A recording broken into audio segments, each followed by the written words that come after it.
चयो धरतीअ खे अफ़लाक मां तोखां शान में वध तो में हर शइ है बदनाक मां तोखां शान में वध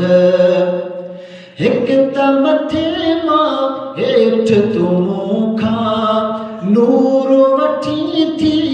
नेठ तूं मूंखां हिक त मथे मां हेठ तूं मूंखां नूर वठी थी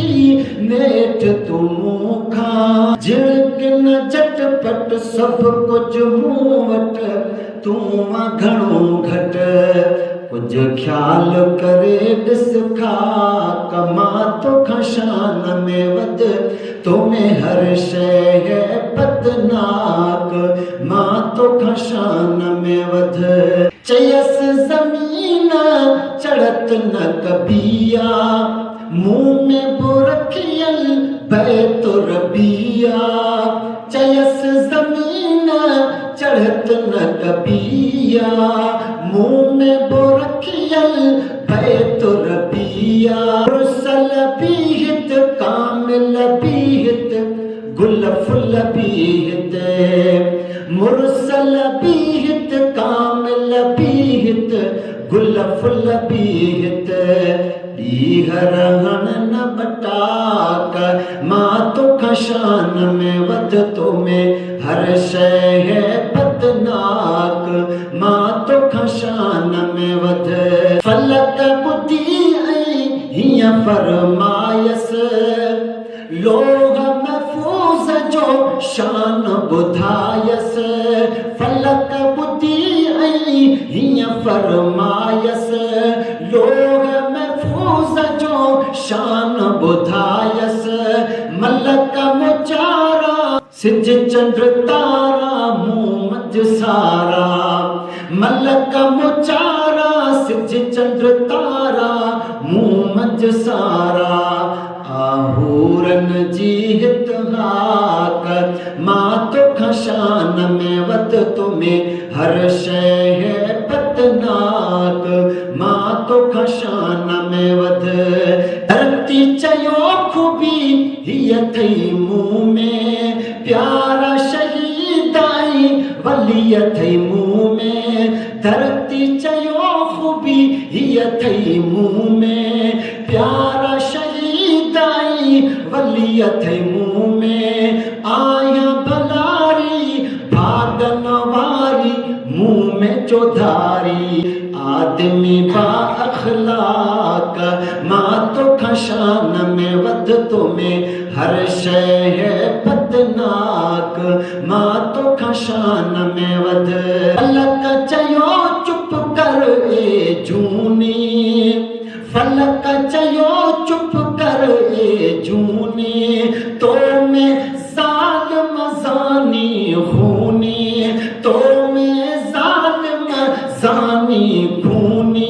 घणी कीअं आही घणी कीअं ॾिस त खणी कीअं वक़्त बेवक़्त निवाक